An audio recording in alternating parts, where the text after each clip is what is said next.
Everyone, welcome to stock market training. हमने हमारे पिछले वीडियो में सीखा Bollinger band helps you find perfect entry and exit in swing trading.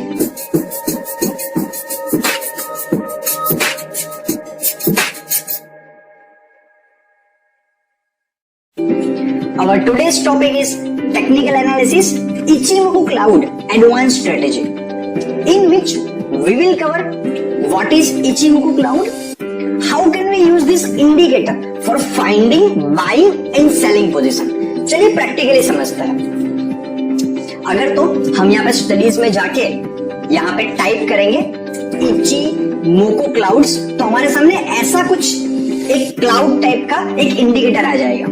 आज हम एग्जांपल लेके चलेंगे रिलायंस का। तो सबसे पहले उसके जो कंपोनेंट्स होते हैं हम उसके बारे में सीख लेते हैं। इसमें मेजरली 4 कंपोनेंट होते हैं। सबसे पहला है कन्वर्जन लाइन। कन्वर्जन लाइन जिसे हम फास्ट लाइन भी कहते हैं, जो शॉर्ट टर्म मूविंग एवरेज है, वो 9 डे मूविंग एवरेज है। अगर तो हमने यहाँ पे टाइम फ्रेम 1 डे सिलेक्ट किया है तो हमें कन्वर्जन लाइन जो कि ब्लू कलर की है वो हमें 9 डे का मूविंग एवरेज शो करती है, इसलिए 9 कैंडल की क्लोजिंग प्राइस का average. And remember my words, यहाँ पे 1 डे कैंडल है तो हमें यहाँ पे ये शो करेगा 9 डे मूविंग एवरेज। लेकिन अगर यहाँ पे 15 मिनट हम सिलेक्ट करेंगे तो ये हमें पिछली 9 कैंडल की एवरेज शो करेगा। तो you can understand it is 9 moving average. पिछली 9 पास्ट कैंडल्स की एवरेज दिखाता है conversion line period. Second line है बेस लाइन, जिसे हम स्लो लाइन भी कहते हैं, long term line, that is 26 moving average. पिछली 26 कैंडल का वो मूविंग एवरेज है। ये हो गए 2 इंपॉर्टेंट हमारे लिए,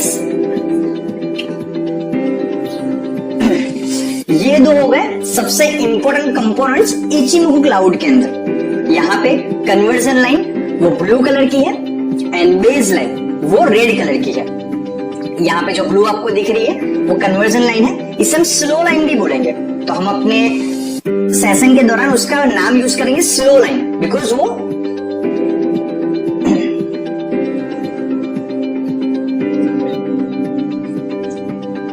तो conversion line and base line वो इचिमोकू क्लाउड के सबसे इंपॉर्टेंट 2 कंपोनेंट्स है। कन्वर्जन लाइन का कलर है ब्लू, यहाँ पे जो आपको ब्लू कलर की लाइन दिख रही है it is showing conversion line, and base line का कलर है रेड। आपको जो यहाँ पे रेड कलर की लाइन दिख रही है वो है base line. Conversion line is a fast line, base line is a slow line. तो हम अपने सेशन के दौरान कन्वर्जन लाइन को फास्ट लाइन के तौर पे यूज करेंगे और रेड लाइन को हम स्लो लाइन की तरह पे यूज करेंगे। जो थर्ड कंपोनेंट है वो है लैगिंग स्पैन इंडिकेटर, जो आपको यहाँ पे दिख रहा है।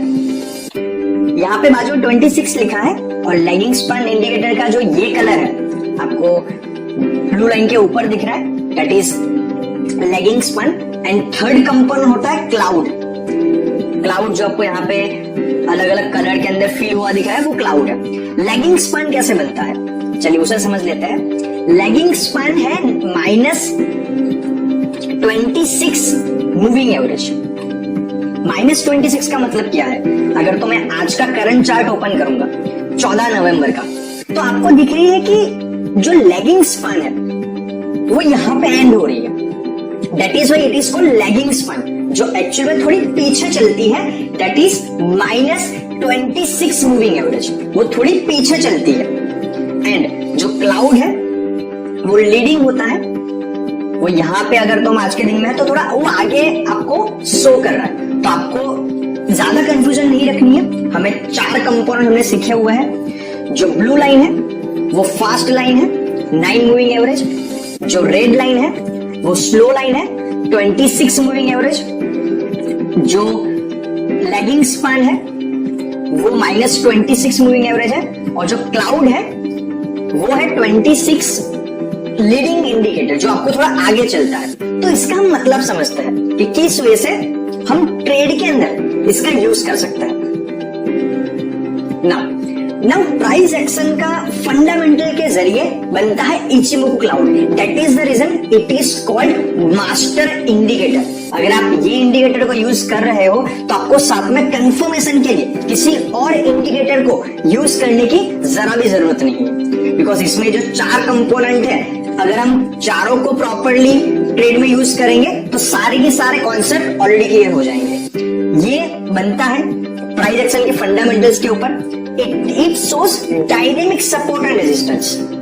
जो रेजिस्टेंस एंड सपोर्ट है वो डायनेमिक मूविंग होता है, जो आपको काफी सिंप्लिसिटी के जरिए डबल कंफर्मेशन देके ट्रेड लेने में हेल्प करता है। तो सबसे पहले बहुत इंपॉर्टेंट चीज है, अगर तो यह जैसा हम ऑलरेडी सीख चुके हैं, जो ब्लू लाइन है वो है फास्ट लाइन, जो रेड लाइन है वो है स्लो लाइन। तो हमें जब भी फास्ट लाइन रेड लाइन को बुलिश क्रॉसओवर देती है, बुलिश क्रॉसओवर का मतलब क्या होता है, एग्जांपल के तौर पे ये रेड लाइन ऐसे जा रही है और अगर तो हमें उसके ऊपर ब्लू लाइन इस तरीके से क्रॉसओवर देके निकलती है तो it is called bullish crossover. तो जब भी आपको बुलिश क्रॉसओवर देता है तब आपको बाय करने के मौके ढूंढने हैं, पहली चीज ये। दूसरी, लैगिंग स्पैन अगर तो कैंडल के अबोव है ये चेक करना। सबसे पहले हमने चेक किया बुलिश क्रॉसओवर है या बियरिश क्रॉसओवर है, that is the first confirmation. Second, जो लैगिंग स्पैन है जो ये है, तो आपको ध्यान देना है कि जब हम यहाँ पे बाई पोजीशन का देख रहे हैं तो एक्चुअल में लैगिंग स्पैन थोड़ा पीछे होगा। लैगिंग स्पैन यहां तक होगा। अगर हम यहां पे बाई करने का सोच रहे हैं तो लैगिंग स्पैन यहां पे कहीं पे एंड हुआ होगा और क्लाउड एक्चुअली यहीं कहीं पे होगा। तो आपको ये चीज का ध्यान रखना है कि आपको ये लाइन तब नहीं दिखेगी, आपको ये डेटा नहीं दिखेगा और आपको ये डेटा नहीं दिखेगा। लैगिंग स्पैन 26 पीछे चलेगा, क्लाउड 26 आगे चलेगा। तो हम यहां पे हमें मिला है बुलिश क्रॉसओवर। तो लैगिंग स्पैन जब भी कैंडल से ऊपर होता है तो हमें बाय का सिग्नल लेना है, और जब भी लैगिंग स्पैन कैंडल के नीचे होगा तो हमें सेल का सिग्नल लेना है, सेल के ट्रेड लेना है। तो ये दो चीज हमेशा ध्यान रखनी है बाय और सेल करते समय। सबसे पहले जो हमें चेक करना है वो है क्रॉसओवर। यहां पे बुलिश क्रॉसओवर मिला, that is the first confirmation कि हम बाय पोजीशन में एंटर हो सकते हैं। सेकंड कंफर्मेशन, लैगिंग स्पैन अगर तो cloud. Second confirmation, lagging span अगर तो कैंडल से अबोव है तो आपको बाय का ट्रेड लेना है। तो ये हो गया डबल कंफर्मेशन, दैट इज दो कंफर्मेशन आपको शो कर रहा है कि आपको बाय पोजीशन पे एंटर कर लेना है। तो अगर तो हम ये स्ट्रेटेजी को यूज करते जून के पहले वीक के अंदर तो हमें ये स्ट्रेटेजी कितना प्रॉफिट बना के देती स्विंग ट्रेडिंग के अंदर, चलिए समझते हैं। हमें बाय का सिग्नल मिला था अप्रोक्सीमेटली इस प्राइस के ऊपर जो है 1500। नाउ जैसे जैसे मैं चार्ट को आगे मूव करता हूं यू विल सी, मैं यहाँ पे चार्ट को आगे मूव करता जा रहा हूं। हमने यहाँ पे बाय किया है 1500 के ऊपर, अभी भी बुलिश क्रॉस और कंटिन्यू ही है, अभी भी कंटिन्यू है, अभी भी कंटिन्यू है, अभी भी कंटिन्यू है, और हमें कहीं पे यहाँ पे जाके लाइन दोनों पैरेलल बनी है उसका सिग्नल मिला है। तो डेफिनेटली आपको इचिमोकू क्लाउड एंट्री का सिग्नल तो दे चुका है, एग्जिट के हमेशा दो स्ट्रेटजी रखनी है, जैसे मैं आगे भी डिस्कस कर चुका हूं। सबसे पहले मेंटली एक प्रॉफिट ऑफ मार्जिन डिसाइड कर लिया जाए कि मुझे इतना प्रॉफिट अर्न करना है इस ट्रेड से, 15%, 20%, 25%, और इतना प्रॉफिट मिलेगा तो मैं वहां पे एग्जिट कर दूंगा। ये पहली चीज है। एंड सेकंड, अगर तो मुझे लगेगा कि मार्केट यहां से बियरिश बन सकता है, अगर तो मैं बाई पोजीशन पे हूं तो मैं जब बियरिश मार्केट के सिग्नल मुझे लगेंगे तब मैं सेल कर दूंगा। तो डेफिनेटली यहां तक तो हमें सिग्नल मिला नहीं है अकॉर्डिंग टू इचिमोकू क्लाउड। यहां पे कहीं पे दोनों लाइन बनी है पैरेलल। तो अगर यहां पे हम चेक करें, अगर हम यहां की बात करेंगे तो तब भी, अगर हम यहां की बात करें तब भी लैगिंग स्पैन कैंडल्स के अबोव है, तो definitely we can remain in buy position. Second, price action भी ऐसा कोई शो नहीं कर रहा है कि कोई मारा बुझू बियरिश कैंडल हो या तो फिर डोजी कैंडल हो जिससे हमें पता चले कि यहाँ से मार्केट या ट्रेड रिवर्स हो सकता है, तो डेफिनेटली हम थोड़ा सा रिस्क लेके मार्केट में बने रह सकते हैं। तो उसका बेनिफिट क्या मिला, देखिए हमने 1500 की पोजीशन पे एंटर किया था और अभी तक अगर मार्केट में हम बने हुए हैं तो एक्चुअल में ये सेल 2300 तक गया हुआ है, 2300। और कहीं ना कहीं पे यहाँ पे हम देखेंगे प्राइस एक्शन, तो कैंडल भी, अगर हम यहाँ पे देखेंगे प्राइस एक्शन तो लैगिंग स्पान भी कैंडल से ऑलरेडी नीचे जाने की शुरुआत कर चुका हुआ है, अगर हम यहाँ पे कहीं पे देखेंगे तो।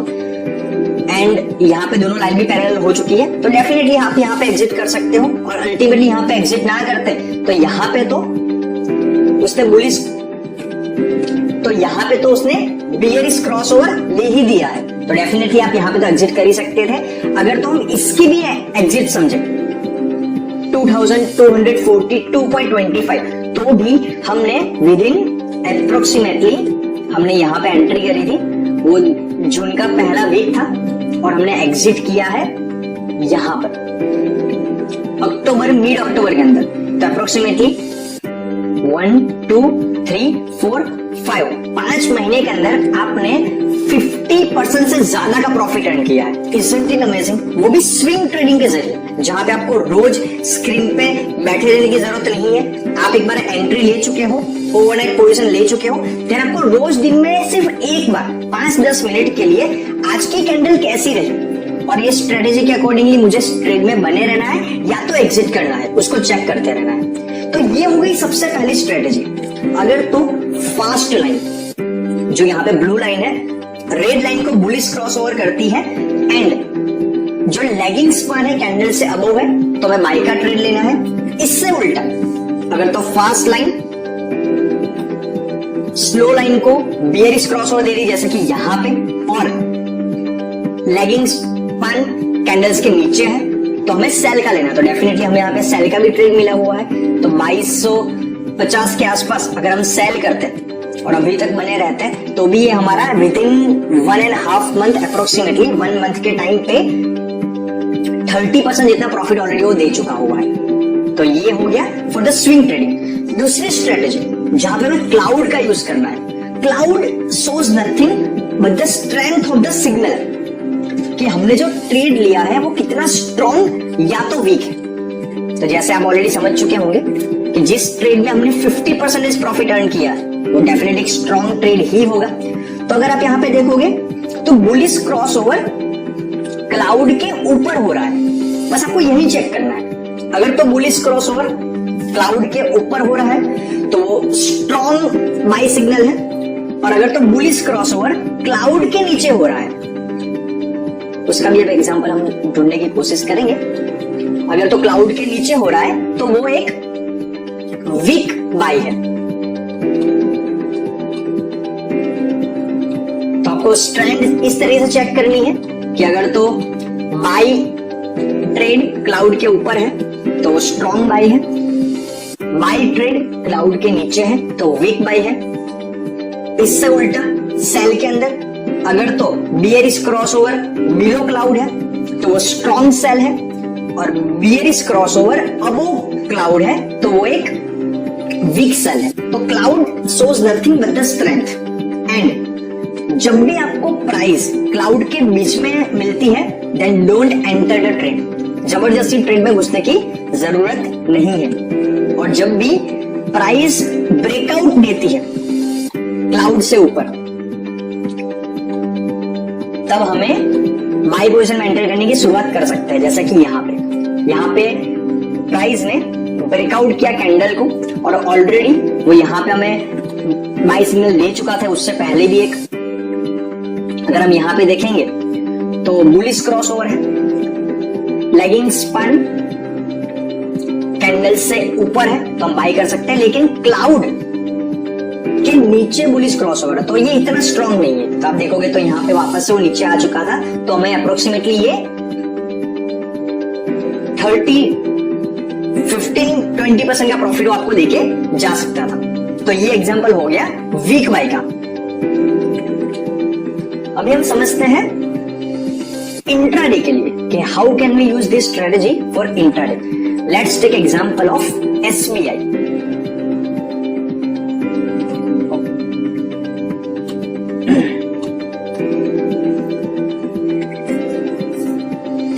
और मैं यहाँ पे टाइम फ्रेम सिलेक्ट कर लेता हूँ 15 मिनट्स का, जो हम जनरली इंट्राडे ट्रेडिंग के लिए यूज करते हैं. अगर तो मैं इसको थोड़ा जूम कर देता हूं. ओके,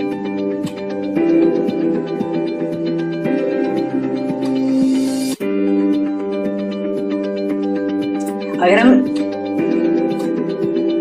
11 नवंबर का दिन लेके चले तो यहां पे हमें एक बुलिश क्रॉस ओवर मिला हुआ है. यहां पर लैगिंग स्पैन इससे थोड़ा पीछे में दिखता, लेकिन वो भी डेफिनेटली कैंडल से अबोव ही है. तो ये बाय पोजीशन के डबल कंफर्मेशन हो गया. एंड द क्लाउड हमें स्ट्रेंथ शो करता है, तो बुलिश क्रॉस ओवर क्लाउड के ऊपर हो रहा है, तो it is showing the strong buy. तो अगर हमने इस ट्रेड में एंटर किए होते according to the Ichimoku cloud strategy, तो हमें कितना प्रॉफिट होता. हम 222 के प्राइस में एंटर हुए होते और तकरीबन यहां पर कहीं पर भी सेल करते हैं 230 के ऊपर भी, तो वो अप्रोक्सीमेटली मूवमेंट हुआ है 4% के आसपास, 3 to 4%. अगर तो हम जो 5 times 6 times हम मार्जिन मिलता है उसको भी इंक्लूड कर ले, तो हमारा with in a day profit हुआ है 15 to 20%.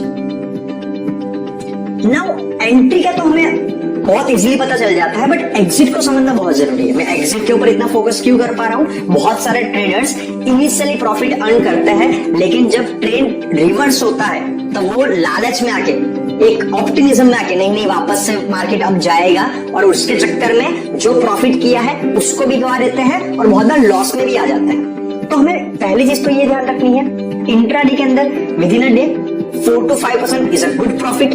अगर आपको इतना प्रॉफिट मिल चुका है, उसके बाद भी अगर तो ट्रेड आपके फेवर में मूव हो रहा है, तो आप वेट कर सकते हो. आपको जब भी स्लाइट सिग्नल मिले कि यहां से ट्रेड रिवर्स हो सकता है, आप एग्जिट कर लीजिए.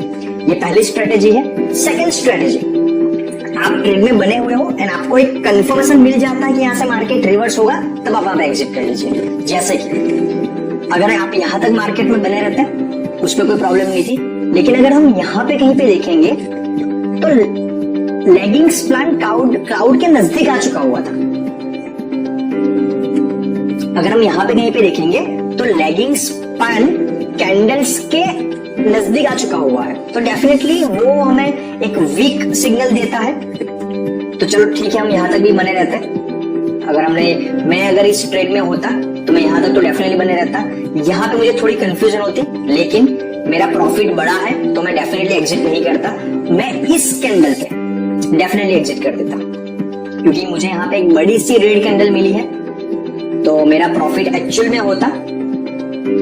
एंट्री मैंने करी थी 221 222 के ऊपर, एग्जिट किया होता 230 के ऊपर. That is with in a day 15 to 20% in intraday. Isn't it amazing? इसी तरीके से हमने जो इचिमोकु क्लाउड में पहली स्ट्रेटेजी सीखी है, bullish crossover, that is the first confirmation.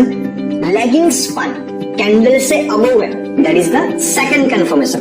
Cloud का हम यूज करेंगे स्ट्रेंथ देखने के लिए. आप एक ही चीज का ध्यान रखिए, बुलिश के अंदर अगर तो बुलिश क्रॉस और क्लाउड के ऊपर है, वो एक स्ट्रॉन्ग बाय है. बाकी जो 3 कंडीशन है, वीक बाय, स्ट्रॉन्ग सेल और वीक सेल, वो अपने अकॉर्डिंगली आप इससे ही समझ जाओगे. एंड थर्ड, कि जब भी कोई ट्रेड आपको क्लाउड के बीच में मिलता है, उसमें जबरदस्ती घुसने की जरूरत नहीं है, लेकिन जब भी वो क्लाउड को ब्रेकआउट करता है, जैसे कि इस केस के अंदर, तो डेफिनेटली आप ट्रेड में एंटर करके बम्पर प्रॉफिट अर्न कर सकते हो.